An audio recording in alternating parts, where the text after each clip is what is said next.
Okay, sa pagbati po ng kapayapaan sa ating lahat. Assalamualaikum warahmatullahi wabarakatuh. So nandito ho tayo ngayon sa EDSA Corner, EDSA Corner Tandang Sora, Quezon City. So dire-diretso na po tayo, no. Meron po tayo ditong refrigerator ng tatak ay LG na smart inverter. Meron po ako sa inyong i-share na isang kaalaman shortcut method kung paano malalaman kung ano ang problema ng refrigerator, particular sa ating mga inverter na LG Smart Inverter. Ngayon, eto. So, kapag halimbawa kayo ay nagto-troubleshoot, kasi ang report sa inyo ng ating mga minamahal na customer ay hindi na lumalamig, totally hindi na lumalamig. So, of course, i-check nyo yung ating compressor, yung compressor resistance windings, pangalawa, yung IPM, pangatlo, yung mga sensor, etc. So, i-check nyo yan. Okay, protocol po kasi yan. Ngayon, ganito. Halimbawa, na-check nyo na yung compressor. Siyempre, na-breakdown nyo na. Diba? Na-breakdown nyo na. Ang pangalawa nyong i-check, siyempre, yung IPM. Ngayon, para malaman natin kung may problema ang IPM, siyempre, i-check nga natin. Okay? So, nakaset na ho tayo sa resistance. Okay? Resistance. So, i-check ho natin itong ating IPM. Shortcut method po ito ha, para magkaroon po kayo ng idea. Yan. Ay, i-short muna natin. Mamaya sabihin nila. Ayan, i-short natin. Yan. I-short natin. Yun. Okay? So, sabihin, good ang ating test prod. Ilalagay na ho natin siya dito from U to V. Ayan, nakalagay na ha, U to V. Tingnan natin kung may reading. Iyon, no? Pata, negosyo, okay, negosyo, wala reading, UV, terminal, wala reading. O, yun. So, dyan pa lang, magkakaroon na kaagad kayo ng idea. Pagka ganito, mukhang duda ako ha. Okay. Then, UW tayo. UW. Iyon, nakalagay na. Tingnan natin. Garo rin. UW, wala reading. So, sabihin, may idea na kayo. Okay? Then, lastly, syempre, i-check natin lahat ng VW tayo. Ayan. May reading ba? Wala. Ibig sabihin, malaki ang possibility na may problema yung ating IPM. Kapag gaganyan, of course, ipapaliwanag nyo na sa ating minamahal na customer na kapag halimbawa wala na talagang reading yung ating IPM, automatically 101% IPM ang problema. So, titingnan natin ngayon. Okay? Ibabalik natin ito.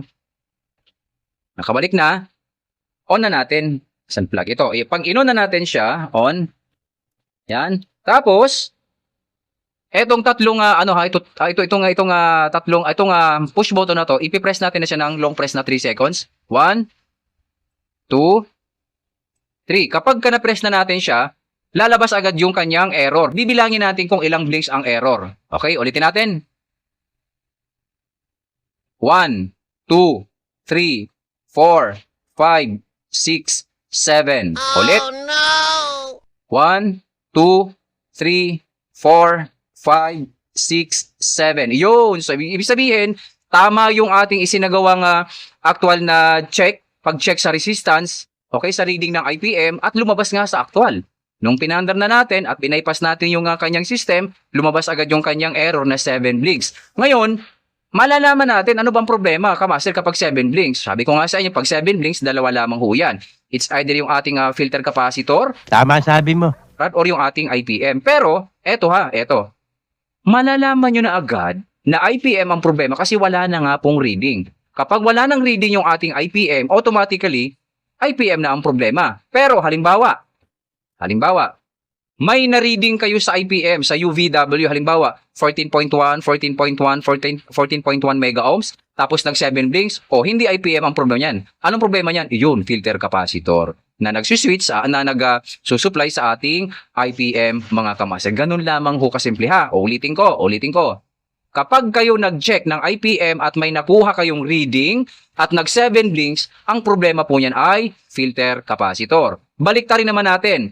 Kapag kayo naman ay nag-check ng IPM at wala kayong nakitang reading, automatically, hindi filter capacitor ang problema niyan, kundi IPM. Ganun lamang ho kasimple, mga kamaster. Kapag kaganyan, 7 blinks, dalawa lang yan. Ulitin ko ha. IPM or filter capacitor. Pag ginamitan natin siya ng shortcut method, kapag chinek nyo, uulitin ko, kapag chinek nyo yung IPM, yung resistance, yung reading ng ating IPM at wala kayong nakuhang reading, sabihin nyo agad sa ating mga minamahal na customer na IPM talaga ang problema niyan. At ayun nga, lumabas na nga, 7 blinks. Pero kapag may nakuha kayong reading at nag 7 blinks, automatically, filter capacitor ang problema niyan mga kamaster. Okay, so syempre pagka ganyan, hindi po gumagana ang ating compressor mga kamaster. Ang mahalaga lang dito, natutumbok natin kung ano talaga ang totoong problema ng refrigerator ni Madam mga kamaster. Okay, so maraming salamat po sa inyong lahat.